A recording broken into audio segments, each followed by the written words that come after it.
remember before the election in November, there was a little story. We covered it here on the show. You might remember it. It was a statue that mysteriously appeared on the National Mall in Washington. Do you remember this? It was a larger-than-life depiction in bronze of Nancy Pelosi's desk. It had a nameplate on the desk that said Nancy Pelosi. It had a landline phone cast in bronze and bronze Post-it notes and file folders, and also cast in bronze right there on the desk, gigantic.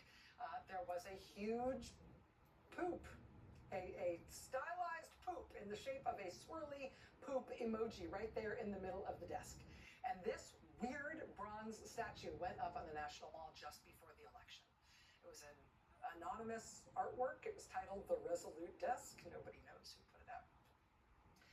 But this statue, this piece of art, it had a very, very formal-looking plaque that made clear what it was about. The plaque said, quote, "This memorial honors the brave men and women who broke into the U.S. Capitol on January 6, 2021 to loot, urinate, and defecate throughout those hallowed halls in order to overturn an election.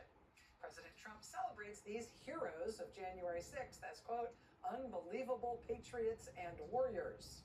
This monument stands as a testament to their daring sacrifice and lasting legacy." So that was the plaque on that poop on the desk statue that went up on the National Mall in October just before the election. And then whoever did it, we still don't know, did a follow-up. They said, it gave her statement to a reporter at DC News Now, quote, "We figured that a monument isn't a real monument until cheap souvenirs are involved. That's why, just like the heroes who invaded the Capitol and landed some sweet laptops, iPads, and a John Lewis photo, we wanted people to have something to take home with them from this monument." So they made brochures celebrating what they called the Trump National January 6th Memorial, again, the poop desk. They also made little foam replicas of the poop, a little swirly poop on a plinth. Trump National January 6th Memorial, it says on the little plaque there, little foam replicas. They gave them away near that statue on the National Mall under a sign that said, "Free, please take only one."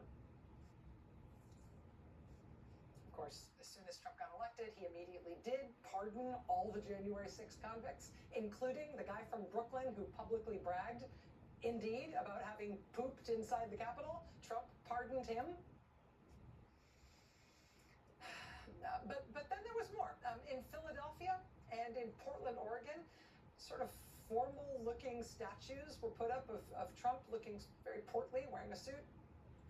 These are statues that purported to honor him for a, quote, lifetime of sexual assault. In New York State, the Donald J. Trump State Park in Yorktown Heights, New York, somebody put up a thing they called the Very Large Donald J. Trump Monument.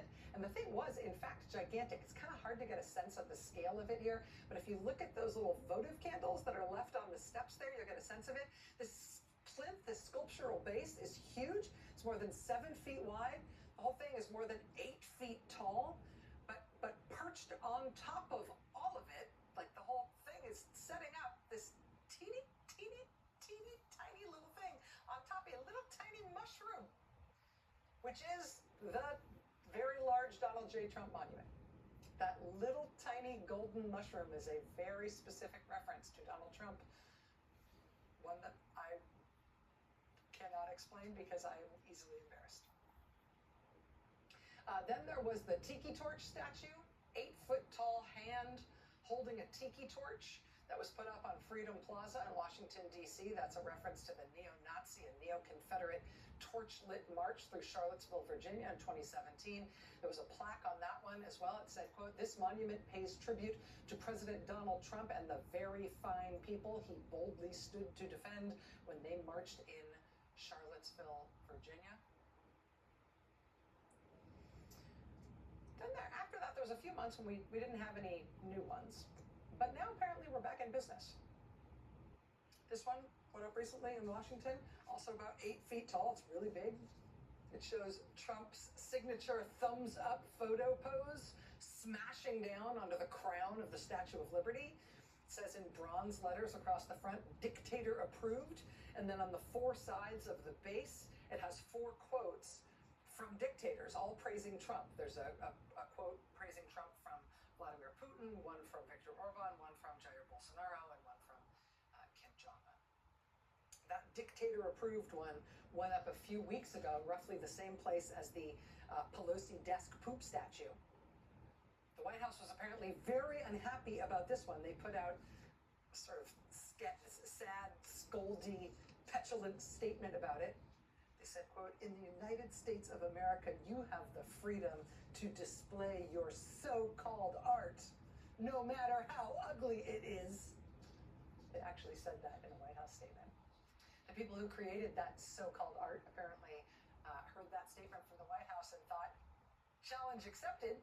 Washingtonian magazine got a comment from one of the anonymous organizers behind that piece of art, who told them that once the White House put out that statement, "You have the freedom to display your so-called art no matter how ugly it is." Once they heard that from the White House as an official White House statement, they decided they would meet the challenge. They would try to create, quote, "the ugliest art that we could think of." And so then they put up a new piece.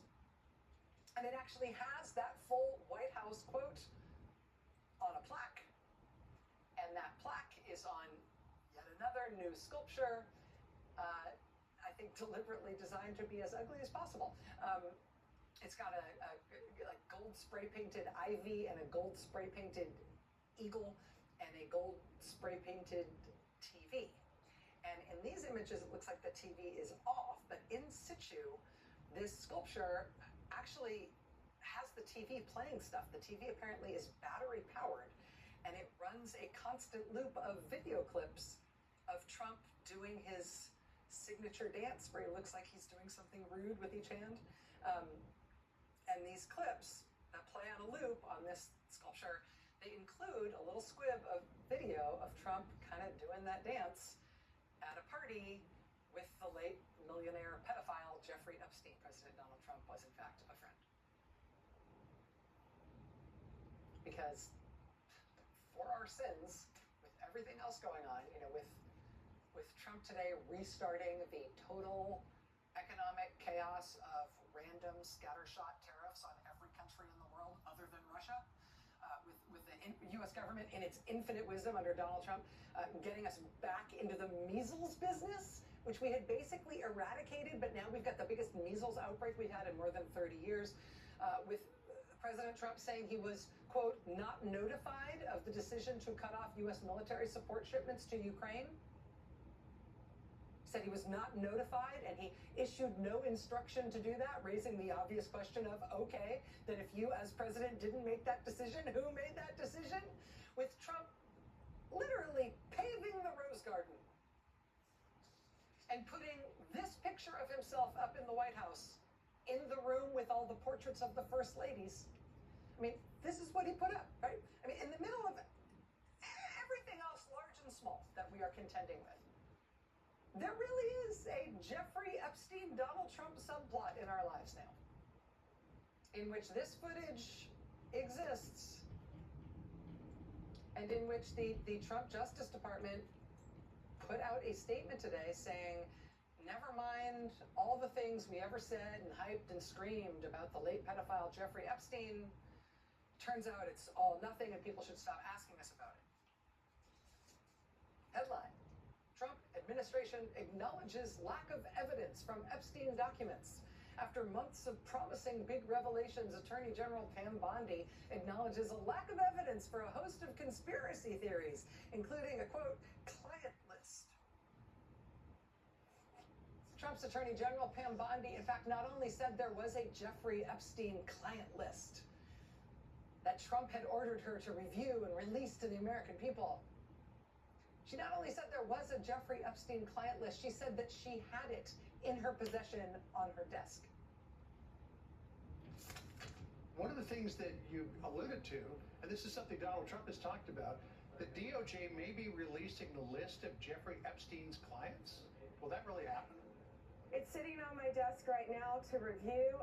That's been a directive by President Trump. I'm reviewing that. I'm reviewing JFK files, MLK files. That's all in the process of being reviewed because that was done at the directive of the president from all of these agencies. Oh, yes, it was a directive of the president. The Epstein client list is sitting on my desk right now.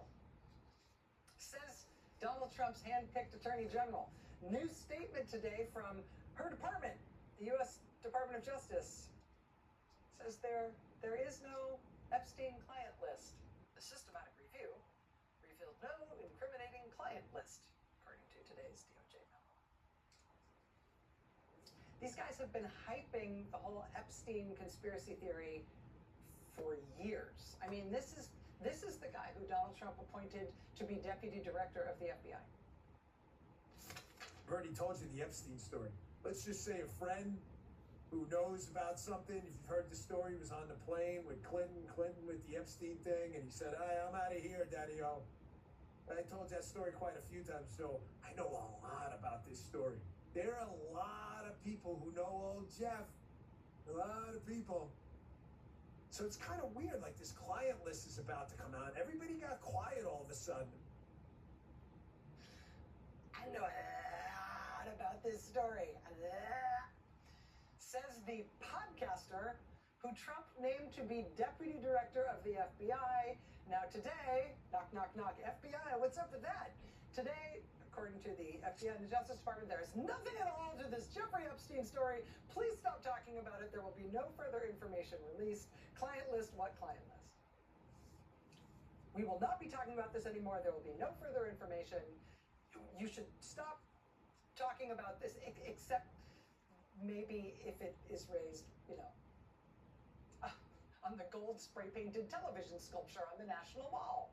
Maybe you could learn something about it there, but otherwise, now that Donald Trump is the head of the U.S. federal government, we're just, no.